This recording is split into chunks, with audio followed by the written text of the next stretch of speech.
Buen día. El día de hoy hablaremos sobre los carbohidratos.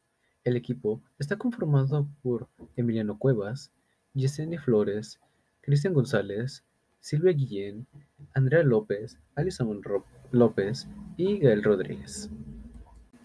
Entre los temas que vamos a ver el día de hoy están desde lo básico, como lo son la definición de los carbohidratos, su clasificación y sus funciones, algunos temas especiales como es la ciclación de los carbohidratos y temas adicionales como son los principales monosacáridos, disacáridos y polisacáridos. A manera de introducción, vamos a decir que los carbohidratos son biomoléculas compuestas por carbono, hidrógeno y oxígeno. Algunas de sus características más relevantes es que son las biomoléculas más abundantes en la Tierra, representan la principal fuente de energía, produciendo alrededor de 4 kilocalorías por gramo, y se almacena como glucógeno en el organismo, en el hígado y los músculos.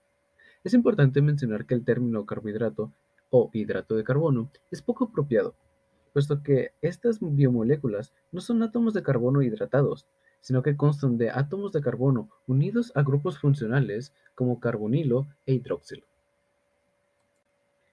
Hablando de su clasificación, los carbohidratos se basan en el número de azúcares sencillos que contengan, pudiendo ser estos monosacáridos, disacáridos o polisacáridos. En primer lugar, vamos a tener a los monosacáridos, los azúcares más básicos. Estos representan para el organismo combustible energético de uso rápido.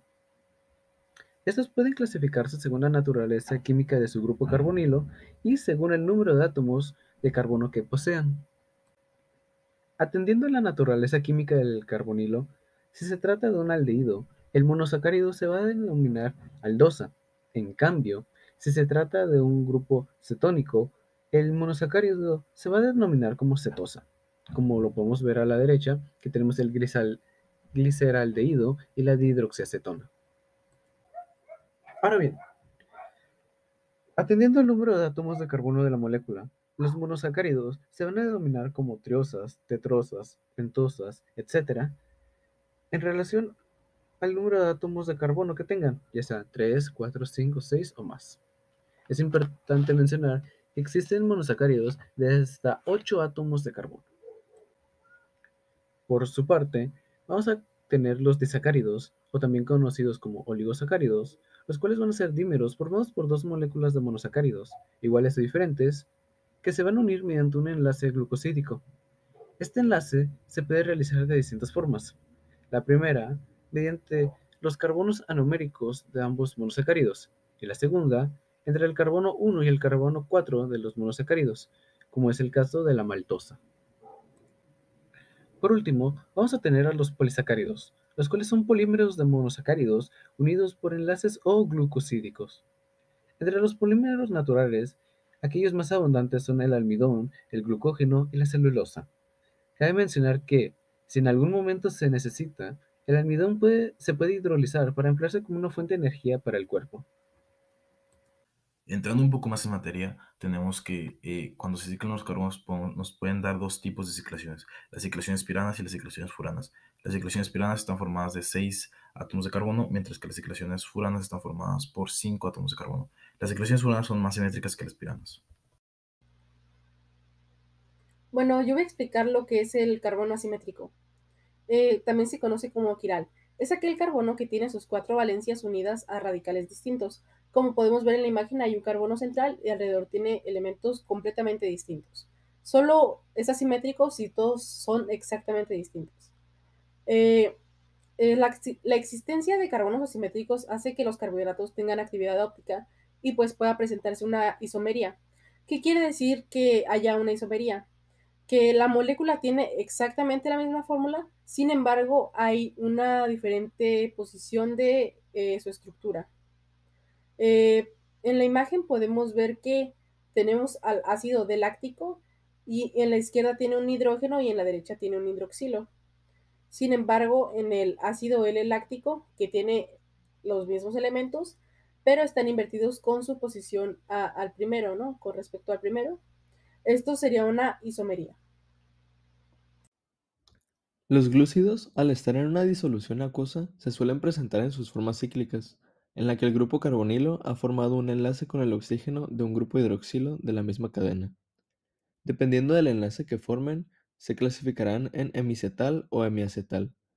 En el caso del hemicetal, este se va a dar cuando el enlace está formado por una cetosa y un alcohol, como se observa en el ejemplo de la glucopiranosa, y en el hemiacetal por el enlace entre un aldehído y un alcohol, tal como lo muestra el ejemplo de la fructofuranosa.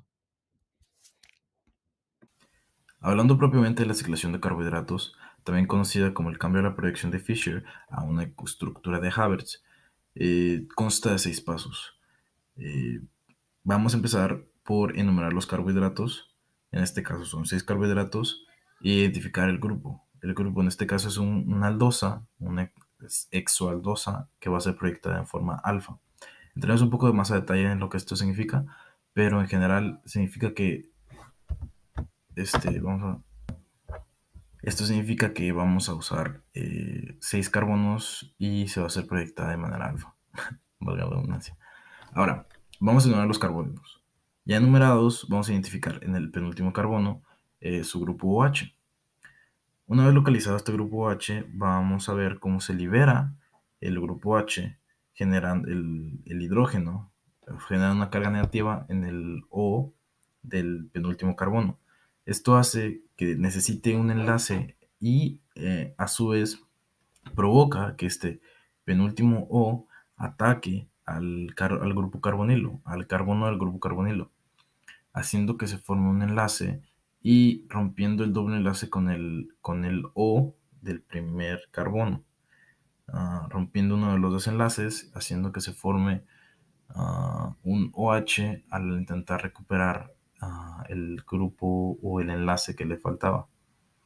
Esto nos da como una ecuación semiciclada que se puede ver en la tercera figura, como es que el O del grupo carbonilo atrapó el hidrógeno y se forma un enlace entre el carbono entre el primer carbono y el quinto carbono, haciendo que esto poco a poco se empiece a ciclar y nos dé como resultado lo que ya conocemos como la ecuación de Haberts, un ciclo, una exosa ciclada. Ahora, ya vimos cómo funcionan las aldosas, ahora vamos a ver cómo funcionan las cetosas. Las cetosas, por otra contraparte, tienen dos residuos o dos carbonos llenos o completados con más hidrógenos. Esto nos da por ende que el doble enlace o el carbono que tiene un doble enlace con un oxígeno está en el penúltimo carbono de las dos contrapartes. Ahora, aquí como en el caso anterior, el primer paso que vamos a hacer es enumerar los carbonos. Una vez vistos cuántos carbonos son, en este caso son 6 carbonos, vamos a identificar el penúltimo carbono. Una vez identificado, se va a liberar el hidrógeno. Una vez se libera el hidrógeno, va a generar una carga negativa. Esta carga negativa va a atacar el carbono el carbono del grupo carboxilo, genera una carga haciendo que se repele o se rompa un enlace y acoplando o acaparando el hidrógeno, como se puede ver en la segunda fase. Esto así formando un hidrógeno nuevo, un OH nuevo y un grupo o un enlace entre los dos carbonos, entre el carbono 2 y el carbono 5. Y como se ha visto en el caso anterior, esto va a hacer que se forme y se van cerrando poquito a poquito, y forme lo que ahora vemos como una pentosa, que no es una pentosa, en realidad es una exosa por lo.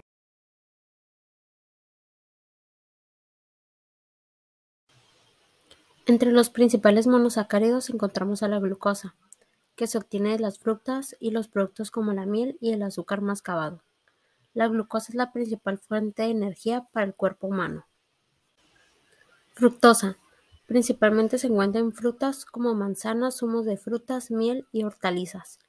Su principal función es la de proporcionar energía a nuestro cuerpo y es usada en dietas que necesiten tener equilibrados los niveles de insulina. Fructosa. Principalmente se encuentra en frutas como manzanas, zumos de frutas, miel y hortalizas. Su principal función es la de proporcionar energía a nuestro cuerpo y es usada en dietas que necesiten tener equilibrados los niveles de insulina. Glucósido es cualquier molécula en la cual un glúcido se enlaza a través de su carbono anomérico a otro compuesto de diferente naturaleza química, mediante un enlace O-glucosídico o un enlace S-glucosídico. Además de los monosacáridos simples, tenemos una serie de derivados en la naturaleza que tienen pues una gran importancia biológica, sobre todo los derivados de algunas aldohexosas como la glucosa, manosa y galactosa. Estos derivados se obtienen por sustitución de alguno de los grupos hidroxilo por algún otro grupo funcional o por oxidación o reducción de alguno de los átomos de carbono del monosacárido original. En los aminoazúcares, el grupo hidroxilo unido al carbono 2 del monosacárido está sustituido por un grupo amino.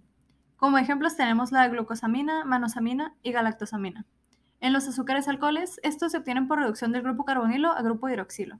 Entre ellos destaca la glicerina, que es un polialcohol de 3 átomos de carbono que se encuentra formando parte de muchos líquidos. Y en los azúcares ácidos, estos se obtienen por oxidación de algún átomo de carbono del monosacárido de origen al grupo carboxilo. Si el carbono oxidado es el carbono carbonílico, se obtienen los ácidos aldónicos. Si el carbono hidroxílico del otro extremo de la cadena, se obtienen los ácidos urónicos. Alguno de los grupos hidroxilo del monosacárido de origen está sustituido por un átomo de hidrógeno. El más importante es la 2-desoxirribosa que forma parte de los ácidos nucleicos.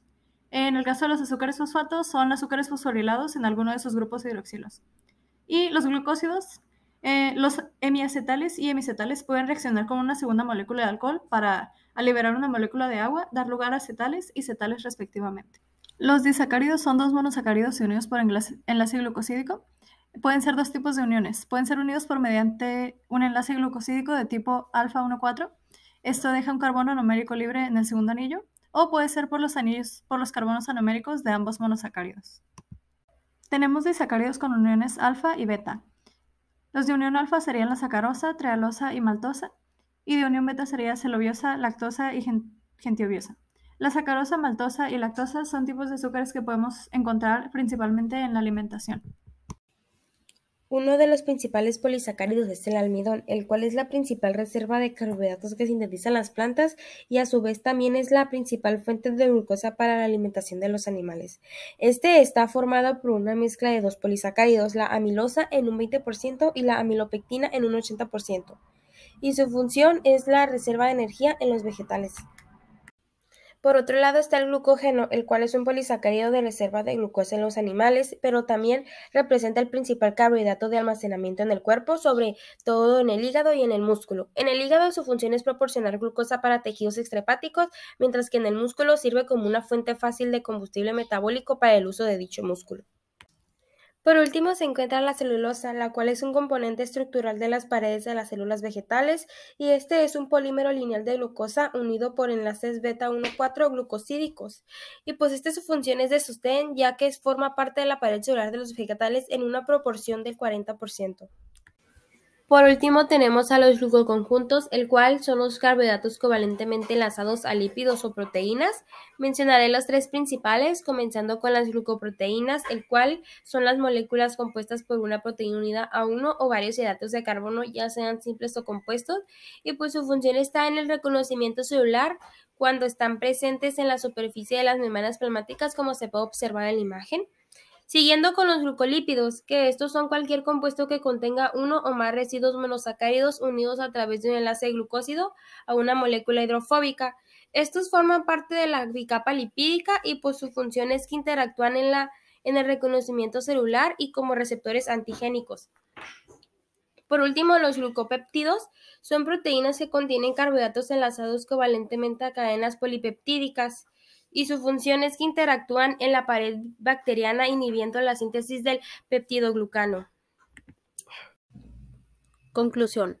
Los carbohidratos, sacáridos, o también conocidos como glúcidos, están compuestos por carbonos, hidrógeno y oxígeno. La glucosa que se obtiene de los carbohidratos se va a almacenar en el hígado en una cadena llamada glucógeno, que nos sirve como fuente de reserva energética, y también en el músculo esquelético. Las formas más simples de los carbohidratos son los monosacáridos, como la glucosa, la fructosa y la galactosa, y disacáridos como la sacarosa, lactosa y maltosa. Las formas más complejas de los polisacáridos son el almidón, el glucógeno y la celulosa. Los carbohidratos son las principales biomoléculas de donde vamos a obtener energía para poder realizar nuestras funciones. Por eso la gran importancia de obtener los carbohidratos a través de una alimentación balanceada. Eso es todo por nuestra parte. Gracias por su atención.